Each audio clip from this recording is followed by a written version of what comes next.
Sri Lanka became only the third side this century to win a three-match series, having lost the initial test.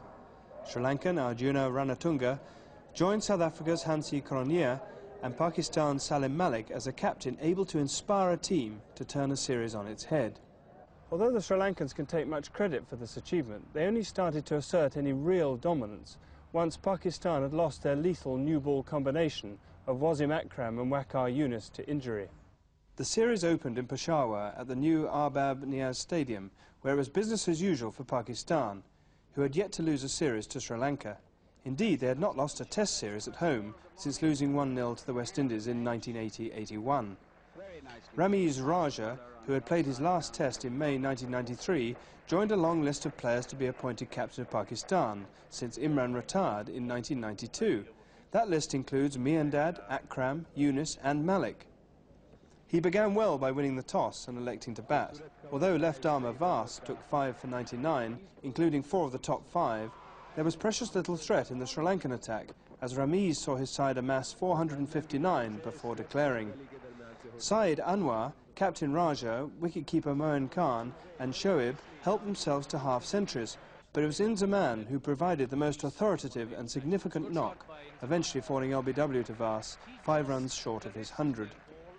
In reply, once inroads had been made into the Sri Lankan batting, they never looked like avoiding the follow-on target.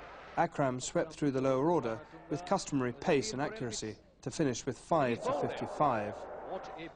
As usual, he was at his most devastating with the old ball, claiming 4 wickets in 21 balls after lunch on the second day.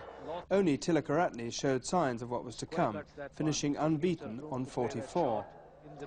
Following on, Sri Lanka began to show signs of resistance, with useful contributions from Ranatunga, 76, and Hathrasinghe, 53.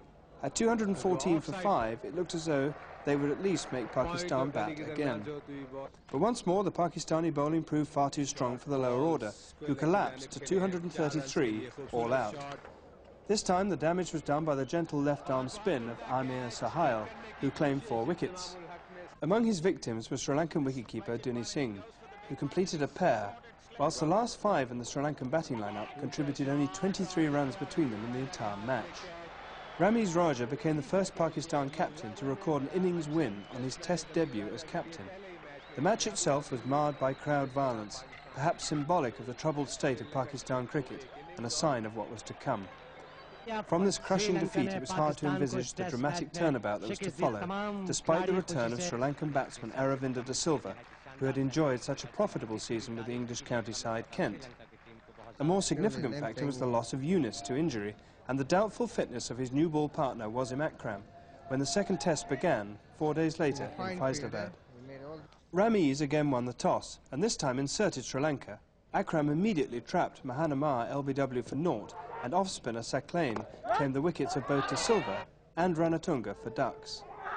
At 34 for 4, this brought Tilakaratne to the crease, who responded to his team's adversity with a magnificent century out of a final total of only 223. This was his 3rd century in Test cricket and undoubtedly his most important Test innings for his country. It helped keep Sri Lanka in the Test and in the series. In reply, all the Pakistan top order made contributions, with Anwar, Raja and Inzaman passing 50. Crucially, none of these went on, as the persistent bowling of off-spinner Muralitharan prevented Pakistan gaining too big a first innings lead. He took 5 wickets in all, as Pakistan were bowled out for 333, a lead of 110. The Sri Lankan second innings began badly, with Mahanama falling LBW to Akram, albeit not Wasim, for the second time in the match. Having lost 2 early wickets, the Sri Lankan pair of Hathrasinghe, 83, and De Silva, 105, orchestrated a remarkable fight back with a stand of 176. De Silva passed 3,000 runs in Test cricket, continuing his great form from his season with Kent. Without the threat of Akram, who was now injured and unable to bowl, the attack lost its menace to such an extent that the Sri Lanka tail wagged. Dharmasena with 49 and Vas with 40, adding crucial runs to give them a lead of 262. On the last day of this fascinating match, Sri Lanka levelled the series with a collective effort in the field. Vas picked up 4 for 45, which include opener Sahail, LBW for naught. The spinners, Muralitharan and Dharmasena, claimed 5 wickets between them. Muralitharan took the important wickets of Raja and Inzaman just as they threatened permanence.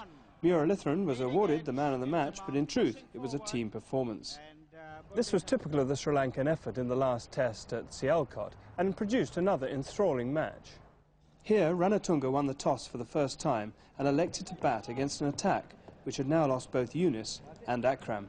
But with De Silva falling to Raymond for naught and Gurasena being run out when well set, Sri Lanka could only muster 232. Late order batsman Duna Singh top scored with 62 not out to guide them to respectability. Pakistan in reply could not conquer the spin of Muralitharan, who was introduced early into the attack by Ranatunga.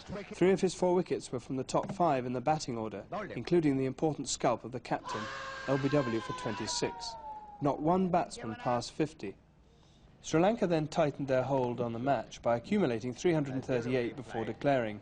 With the pitch wearing and beginning to turn, the lack of a specialist spinner in the home side was all important as the 4 seamers struggled to pose a threat.